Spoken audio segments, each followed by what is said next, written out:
Film अभिनेता शाहरुख खान के बेटे आर्यन खान ड्रग्स केस में बेदाग साबित हो चुके हैं। उनके खिलाफ नारकोटिक्स कंट्रोल ब्यूरो को ना तो कोई सबूत मिला है और ना ही कोई गवाह मिला है। जो गवाह पेश किए गए उन्होंने भी इस मामले में आर्यन को बेकसूर ही बताया है। एनसीबी की चार्जशीट में भी साफ हो चुका है कि आर्यन बेकसूर है। ऐसे में सवाल उठ रहा है कि जब आर्यन के पास कुछ भी बरामद नहीं हुआ तो फिर एनसीबी उन्हें मुख्य आरोपी बनाने पर क्यों तुली हुई थी। ड्रग्स केस में आर्यन खान बेदाग निकल गए हैं। इस मामले में उन्होंने करीब 1 महीना जेल में बिताया था। जेल के वो दिन आज भी उनके जहन में ताजा हैं। लेकिन जब एनसीबी की ओर से अदालत में चार्जशीट दाखिल की गई तो उसमें आर्यन का नाम ही नहीं था। साफ है आर्यन के खिलाफ एनसीबी की जांच में कुछ मिला ही नहीं।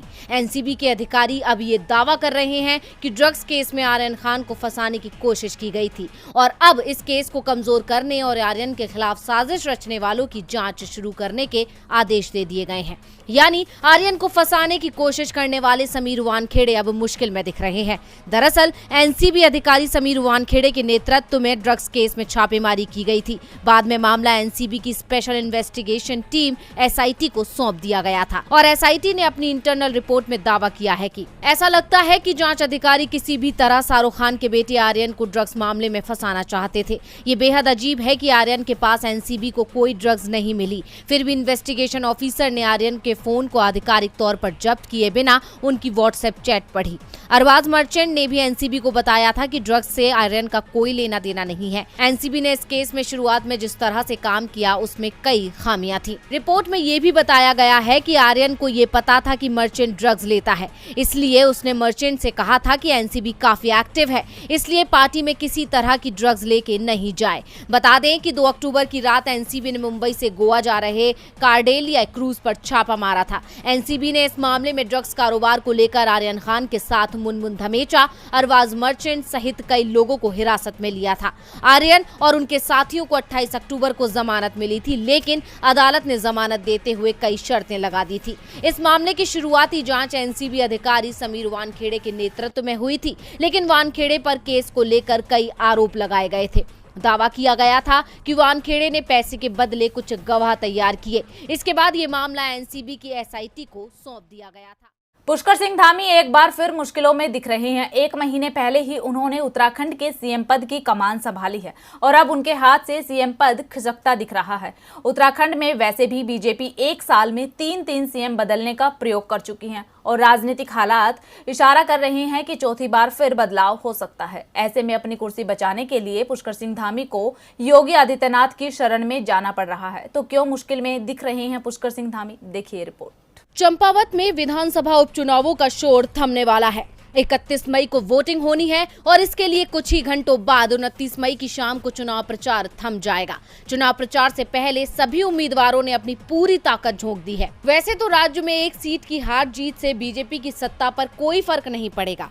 बीजेपी की सत्ता बरकरार रहेगी, लेकिन इस सीट पर जीत सीएम पुष्कर सिंह धामी के लिए बेहद जरूरी है। हाल ही में हुए चुनावों में पुष्कर धामी को खटीमा सीट पर हार मिली थी। उसके बाद उनके लिए चंपावत की सीट खाली कराई गई और अगर धामी चंपावत से भी चुनाव हार गए तो फिर उन्हें सीएम पद से इस्तीफा देना होगा। इसलिए उन्होंने पिछले 1 महीने से चंपावत में अपनी पूरी ताकत झोंक रखी है। लेकिन कांग्रेस उम्मीदवार निर्मला गहतोड़ी ने धामी के सामने मुश्किलें खड़ी कर दी हैं। वो धामी को कड़ी टक्कर दे रही हैं। इस बीच चंपावत सीट को लेकर बीजेपी की आंतरिक रिपोर्ट ने भी धामी के लिए खतरे की घंटी बजा दी है। दावा किया जा रहा है कि मुकाबला बेहद नजदीकी है और बाजी किसी और भी जा सकती है। इसके बाद से ही धामी ने अपनी पूरी कैबिनेट को चंपावत उपचुनाव में प्रचार के लिए उतार दिया है, लेकिन इससे भी मुश्किलें कम होती नहीं दिख रही हैं।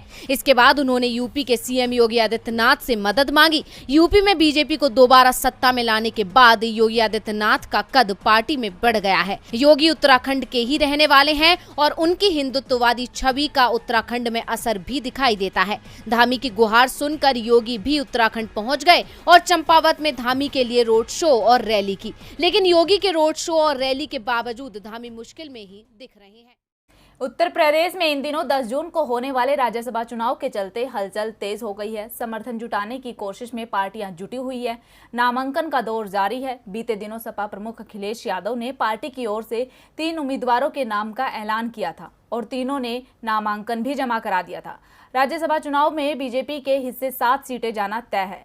ऐसे में एक सीट को लेकर पेच फंसा था और इसी को लेकर आज अखिलेश यादव ने बड़ा ऐलान किया है।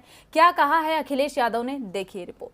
यूपी में राज्यसभा उम्मीदवारों के नामांकन में अब 3 दिन बचे हैं। अभी तक सपा की ओर से 3 उम्मीदवारों ने नामांकन किया है। संकेत मिल रहे थे कि सपा चौथा उम्मीदवार भी उतार सकती है, जिससे बीजेपी खेमे में हलचल मचाई जा सके। और आज इसे लेकर सपा चीफ अखिलेश यादव ने पूरी तस्वीर साफ कर दी। अखिलेश यादव ने कहा कि वो राज्यसभा चुनावों में सिर्फ 3 उम्मीदवार ही उतारेंगे। चौथी सीट पर सपा किसी को टिकट नहीं देगा। यानी साफ है, यूपी में राज्यसभा चुनाव निर्विरोध हो सकता है। इस दौरान सपा चीफ ने कहा, भर्तियों में आरक्षण नियमों का पालन नहीं हुआ है। आज युवाओं को रोजगार नहीं मिल रहा है। बीजेपी लोकतंत्र, सेक्युलरिज्म, सोशलिज्म को बर्बाद कर रही है। आपको बता दें कि समाजवादी पार्टी ने जावेद अली खान, राष्ट्रीय लोकदल के राष्ट्रीय अध्यक्ष जयंत चौधरी को प्रत्याशी बनाया है। इसके अलावा सपा ने वरिष्ठ वकील कपिल सिब्बल को भी समर्थन दिया है। दरअसल सपा के पास 3 सीटों पर जीत दर्ज करने के लिए पूरी संख्या है। इसके बाद सपा और उसके गठबंधन के पास 23 वोट अतिरिक्त बचते हैं। लेकिन राज्यसभा की एक सीट जीतने के लिए 34 वोट की जरूरत है। एनडीए गठबंधन और सपा गठबंधन से अलग पार्टियों के पास सिर्फ 5 सीटें ही हैं। इसलिए सपा ने फिलहाल चौथा उम्मीदवार उतारने की संभावना को नकार दिया है। राज्यसभा में उत्तर प्रदेश के कुल 31 सदस्यों में से 11 सदस्यों का कार्यकाल आगामी 4 जुलाई को पूरा हो रहा है। इन सीटों पर नामांकन की प्रक्रिया मंगलवार को शुरू हो चुकी है। 10 जून को मतदान होगा और उसी दिन शाम करीब 5 बजे तक मतगणना होगी। सपा ने अपने उम्मीदवारों के नाम बता दिए हैं, लेकिन बीजेपी में अभी भी नामों पर मंथन